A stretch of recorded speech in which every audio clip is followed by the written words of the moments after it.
Artificial Intelligence Technology Solutions, AITX, does different robots, works with different companies for security and other business solutions. With me is the CEO, Steve Reinhardt. So Steve, great to have you in the studio. It's so good to see you in person. So fun. I feel like I know you because we've talked on Zoom for a few times. Yeah. So let's just start with, like, you just had an investor open house. So that was at your facility in Detroit. Talk to me a little bit about that. What kind of announcements did you make to investors? It was this past Wednesday, and we delivered so much information. Okay. We launched our RAD 3.0 lineup, which is beautiful, world-class designed products. Our designer, of course, you know, his claim to fame is doing the design language for Cisco. So our stuff looks amazing, and you can find it on our website. We launched a really innovative product called RAD Light My Way, which doesn't exist in the world yet, so that's a big deal for us. Tell me about that. What is that? Okay, so what it is imagine that you're here in New York, it's late at night, you've got to walk to your car in a parking lot or in a parking structure. And you feel a little bit of anxiety, you know, and it happens everywhere across the country. Well, there's no real way to help protect you or make you feel good about the walk until now. So now with us, you're going to open up your phone, you're going to open an app, you're going to push one button. It's called RAD Light My Way, and all the RAD devices that are in this area are going to light up, and they're going to see whoever's there, and they're going to yell at them or initiate contact depending on the facility and the time of day and the situation, intelligently engage. And as a person, you're going to be able to say, okay, hey, you know what? People are watching me. They've kind of cleared the area. I've got maybe a physical security officer who might be coming up to check things out or help me out, or you might be in a third-party security operations center. But it's the only system out there where it puts the power of that security in your hands. Interesting. Well, I come to work at 2:30 in the morning, so I can see me using it. It does depend on having other devices in the area. You have to have our devices. So that's the thing. Okay. And other ones too that all kind of talk to each other? Just our devices right now. Okay. Yeah, we'll be opening it up over the coming years. Okay. But right now it's just ours. Got it. And then I saw some press that some of your devices were outside convenience stores. Yes. Can you tell me what that's all? Is that a deal? Yeah, I mean, you know, they're all public view, so folks know that they're out there. You know, it's difficult for me to comment without permission on exactly how it's going, but I'll share with you that I'm pretty excited about it. And to my sight at this time, everything looks like it's going well. Yeah. We're certainly solving some problems. I have to be cautiously optimistic when I am asked questions like that. Okay. But let's get back to one thing real quick, because there was another announcement on October 13th that we did this past Wednesday at the Investors Open House. And that was bringing an application into the hands of AITX fans and investors and customers, where they can now virtually place devices wherever they might be, earn points, earn merch. And the idea behind it is kind of crowdsourcing sales and doing additional investor and fan engagement. Again, nobody else does this. Where it goes, I don't know, but we're trying it, so I'm excited about it. Very interesting. So now you've talked about, so we've got the ROSA device. Yeah. And the Scott device. Yeah. I don't remember Scott. Is that new? Oh, Scott was our first product. Okay. You talk about Scott, I remember ROSA. Yeah. Okay. ROSA's just flying off the shelf. Okay. Yeah, so update me on them. The sales, how they're going, where they're being used. Yeah, I mean, we broke through the 150 or 160 device marker. Maybe it's 170 now, which is great.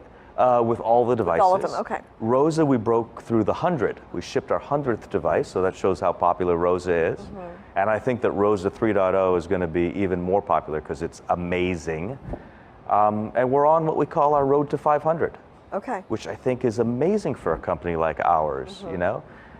Ultimately, at the end of the day, I really feel, and not just me, but our team, our investors, our fans, feel that there is an inevitability about what we do.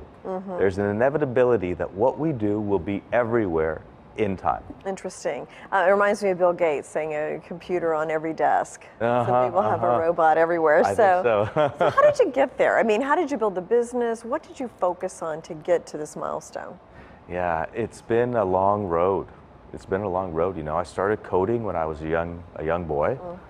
on old hardware back in the day, and just studied business, entrepreneurship, had a few ventures, one really successful, a couple others less so, typical entrepreneur's journey. And this particular journey has been exciting because it has tested my persistence. Okay. And now we're kind of through the muck.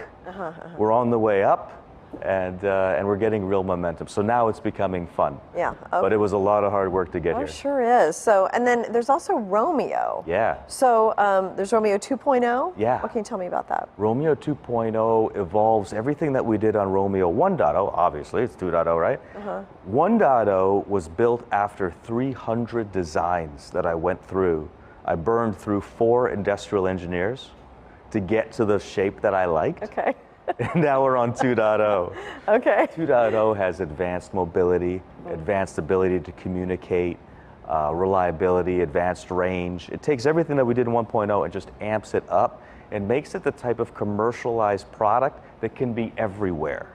Whereas 1.0 was a little bit more specialized. So I'm really, really happy with it. Yeah. And then also you've just got a deal or a relationship with Ghost Robotics. Yeah. What does that entail? So Ghost builds what I think are the absolute best QUGVs, right? Quadruped, Four-legged. unmanned guided vehicles, right? Robot dogs. Yes, yes. Which can be slightly terrifying. Oh, I'm in the business. I'm terrified.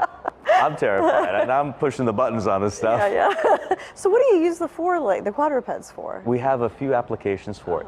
The one application that is public and is easy to understand is what I call a robotic junkyard dog.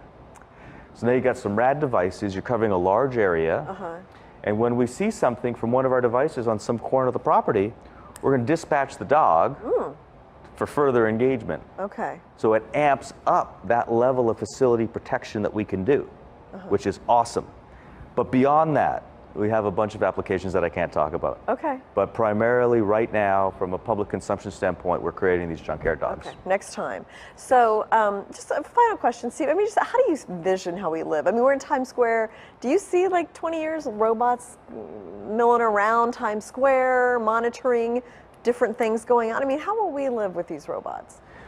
We have already started moving into the future that I see, and I'm going to share with you what that means. Your phone is probably in your pocket. It's probably no more than 2 or 3 feet from you at any time of the day, whether you're in the shower or you're sleeping. It's true. So you're already connected to the rest of the world. And you're connected to your thermostat and your cameras at home and your car probably. So take that concepts that we're already practicing right now and then extend it to facility protection, protection of your home, protection of your business, where you have what I call these nodes, these intelligent nodes that you've said, hey, look for this, look for that. If you see something, interact with them. And bring the information back to you or bring it back to a third party that you've engaged with to monitor and manage these devices. So that's the basis of what I see. But the future that I see, and I see it as inevitable, and I see it us as on the road today, is where we are much more connected to a series of machines that are AI powered. And as scary as that sounds, we're doing that right now with the examples that I gave you at the beginning of my response. Yeah. So do I think that it's frightening? Yes, because it's change and it's different, and change and different are inevitably frightening, but it's inevitable. Yeah. There's guys like me working on this. It's going to happen. And I'm happy to be in a position where I can help. Well, and there's certainly benefits that can come with it, I guess, as long as we're all smart about how we handle it. So we have a couple mega trends happening right now. The first we all know about. People don't want to go back and take crappy jobs. They don't want to work at fast food. Yeah. So what's happening? You've got big chains doing kiosks and robots, making burgers and taking orders, right? That's essentially what we're doing. But we're doing it starting in the security and facility industry. So that's mega trend number one. Mega trend number two is our aging population in the Western world. It's never happened before in the history of the world as we know it, where population isn't growing. So we're going to enter a lot of uncharted territory, just as we did with coronavirus. yeah. And is it going to be frightening? Yes. Is it going to be exciting? Yes. But again, is it inevitable? Yes. Yeah. Okay. Thank you so much, Steve. Always very interesting. A pleasure, Jane. Thank you.